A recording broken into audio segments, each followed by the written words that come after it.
How's it going, guys? I had to redo my video that I posted earlier about Helmet of Salvation. Uh, I reviewed it and it was good when I posted it, but when I seen it, once I posted it, it didn't look right. So I'm gonna repost it again. So bear with me.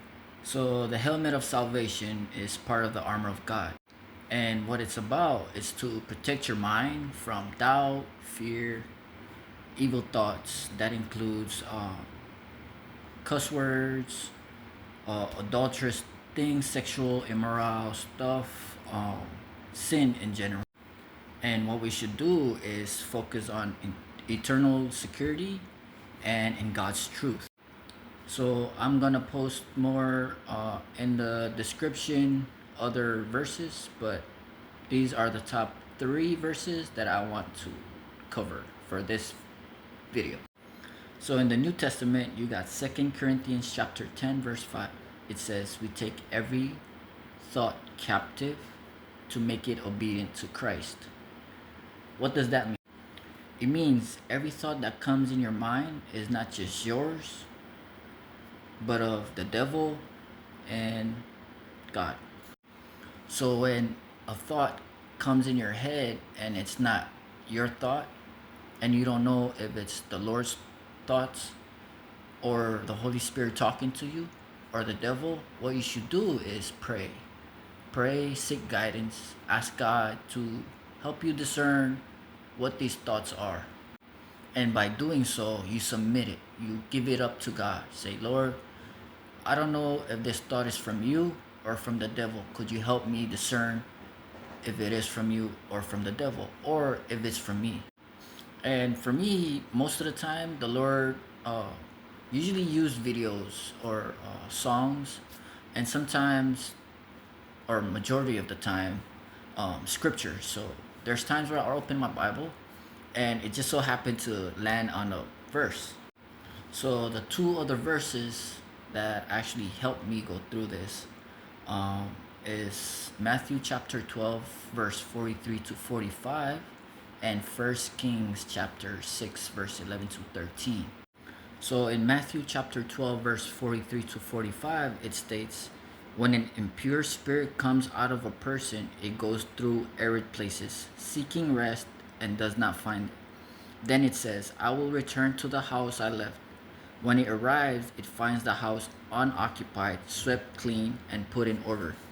Then it goes and takes with it 7 other spirits more wicked than itself, and they go in and live there. And the final condition of that person is worse than the first. What does that mean? It means when you submit yourself, your mind, especially your mind, because this is a house with a lot of rooms, right? That's why it says, I will return to the house I left.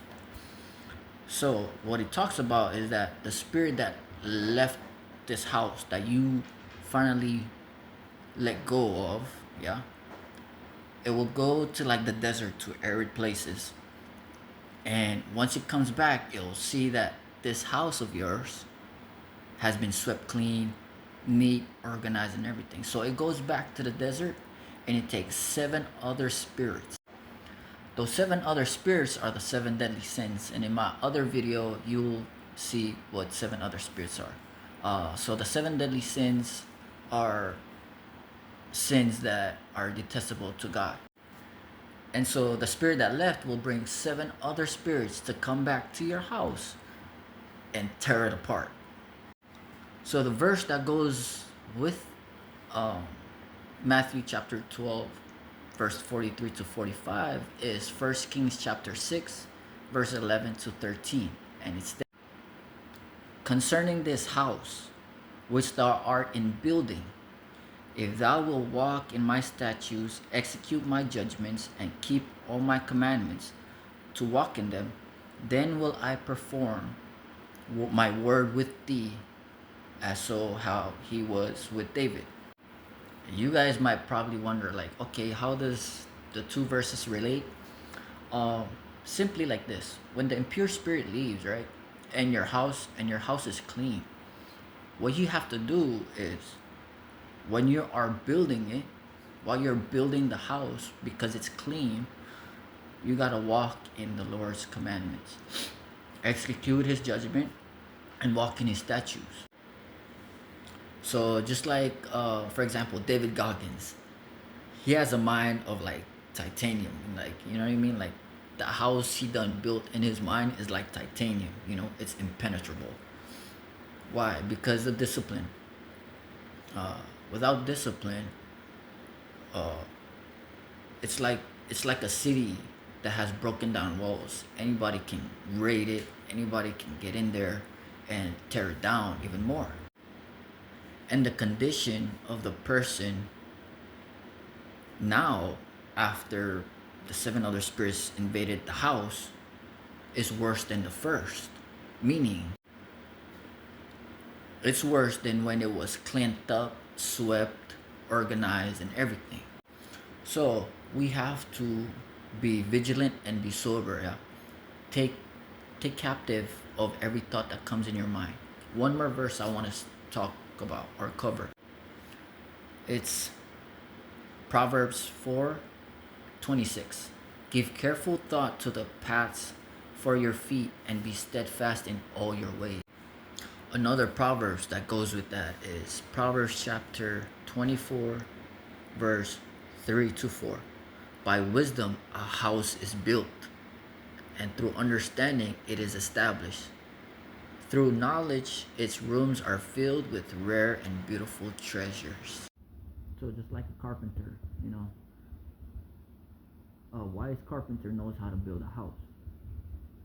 And through understanding the house, it's established. Kind of like an architect. You get the blueprints and then you build it up. And through knowledge, the rooms are filled with rare and beautiful treasures. What does that say? If you are wise enough to discern the spirits that come in your head or in your mind, and to know which is of God and which is from you and what is from the devil, that's wisdom itself.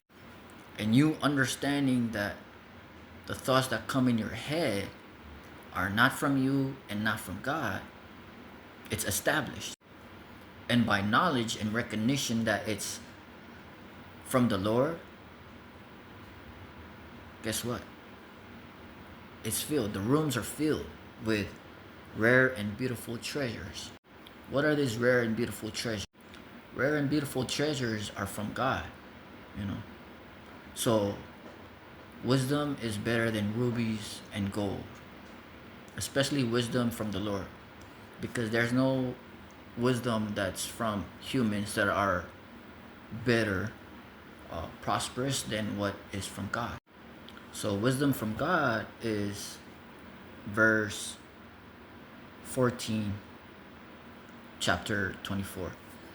Know also that wisdom is like honey for you. If you find it, there's a future hope for you, and your hope will not be cut off.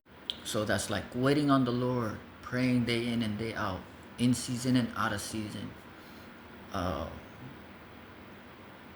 Trust in the Lord with all your heart.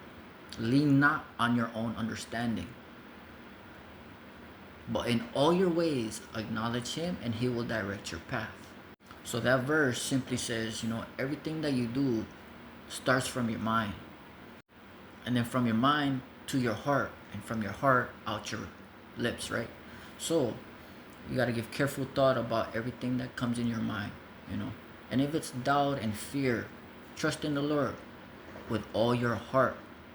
You might want to do something and it may not be right for you. So in all your ways, acknowledge Him, and He will direct your path. So we have to be wise like King Solomon.